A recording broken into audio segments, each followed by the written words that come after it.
지난 목요일 더불어민주당이 사법농단 사건에 연루된 판사에 대해 탄핵안을 발의하기로 했습니다. 임성근의 탄핵소추 발의를 허용한다고 발표했습니다. 발의 후에는 국회법에 따라 처리됩니다. 임성근 판사, 2015년 서울중앙지법 수석 부장판사였습니다. 당시 법원에선 박근혜 대통령의 세월호 7시간 의혹을 제기한 산케이신문 가토 지국장의 명예훼손 사건 재판이 진행되고 있었습니다. 그런데 판결 직전 임성근 수석 부장판사는 재판을 맡은 이동근 부장판사에게 판결문 내용을 미리 달라고 요구했습니다. 판결문을 받아본 임 수석 부장은 이대로 나가면 그쪽, 즉 청와대에서 서운해한다면서 무죄로 판결하더라도 해당 기사는 명백한 허위로 박근혜 개인에 대한 명예훼손이란 문구를 넣으라고 요구했습니다. 그거는 판사로서 적절한 행동이었다고 생각하십니까? 지금 케이스 맞을 수 없으니까요. 임성근 수석 부장판사는 재판에 부당하게 개입한 혐의로 기소됐지만 1심에서 무죄가 나왔습니다. 법원은 위헌적 개입이라고 했지만 법리상 처벌할 수 없다는 논리를 내세웠습니다. 임성근 수석 부장판사는 정기 인사를 앞두고 최근 재임용을 포기했습니다. 임성근 판사만 법원을 떠나는 게 아닙니다. 다음 주 정기 인사를 앞두고 차관급인 고법부장 이상 134명 가운데 20명 정도가 사표를 냈습니다. 왜 고위직 판사들이 줄줄이 사표를 냈을까? 지난해 11월 법무부가 전관 특혜를 막기 위한 변호사법 개정안을 입법 예고했습니다. 현재는 퇴직 전 1년 동안 근무한 곳의 사건을 1년간 수임할 수 없게 돼 있는데 고위직 판검사 출신 변호사들은 퇴직 전 3년 동안 근무한 곳의 사건을 3년 동안 수임할 수 없게 했습니다.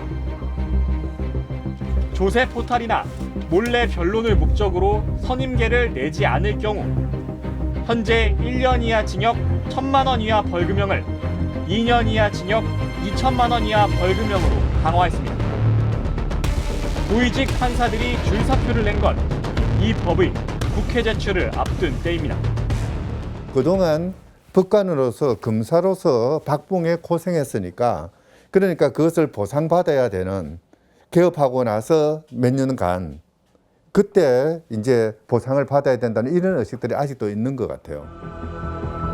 특히 이들 가운데 임성근 수석 부장처럼 양승태 사법부에서 사법농단에 연루된 판사들도 여럿 포함됐습니다.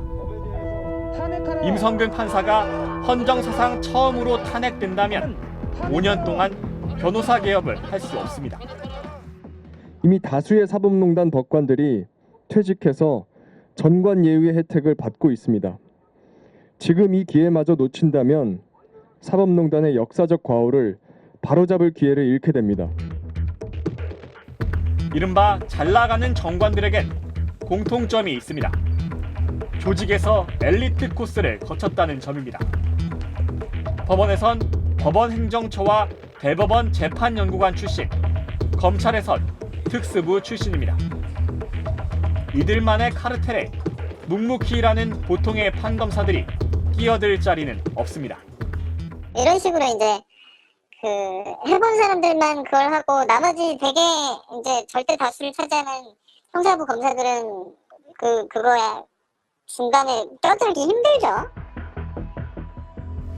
한국의 사법 조직들은 대법원장과 검찰총장을 정점으로 한 중앙집권적 체제입니다. 이런 체제에서 후배가 기관장이 되면 선배들은 퇴임하는 이른바 용퇴 문화가 생겨났습니다. 조직을 위한다는 명목으로 빨리 퇴직하는 전관들에게 무엇을 보상해 줄 수 있을까? 전관 특혜는 이런 문화에서 생겨났습니다. 자기가 이제 대법원장이 됐을 때 자기보다 밑에 있는 사람들, 자기보다 연수원 기수가 높은 사람들이 퇴직을 해주면 인사의 운신폭이 넓어지죠. 근데 이제 이것이 지속되려면은 현직에 있었을 때 누렸던 그러니까 일종의 특혜들, 편익들을 계속해서 누릴 수 있는 조건이 되어야 되거든요. 일종의 암묵적, 묵시적 담합이 형성되는 거죠. 전관 특혜가 가능한 건 편의를 봐주는 현직 판검사, 즉 현관이 있기 때문입니다. 심지어 전관이 다시 현관, 즉 고위공직자로 돌아오는 경우도 많습니다.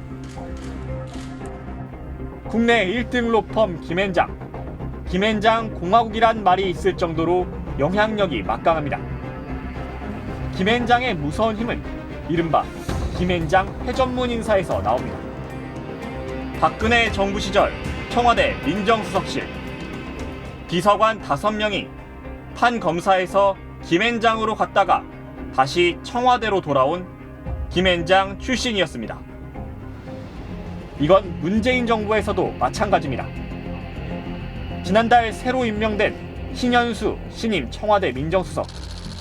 검사 퇴직 후 12년 동안 김앤장에 있다가 차관급인 국가정보원 기획조정실장을 거쳐 청와대 민정수석으로 돌아왔습니다. 지난주 출범한 고위공직자 수사처. 김진욱 초대 공수처장 역시 판사 퇴직 후 12년 동안 김앤장에 있다가 다시 공수처장으로 돌아왔습니다.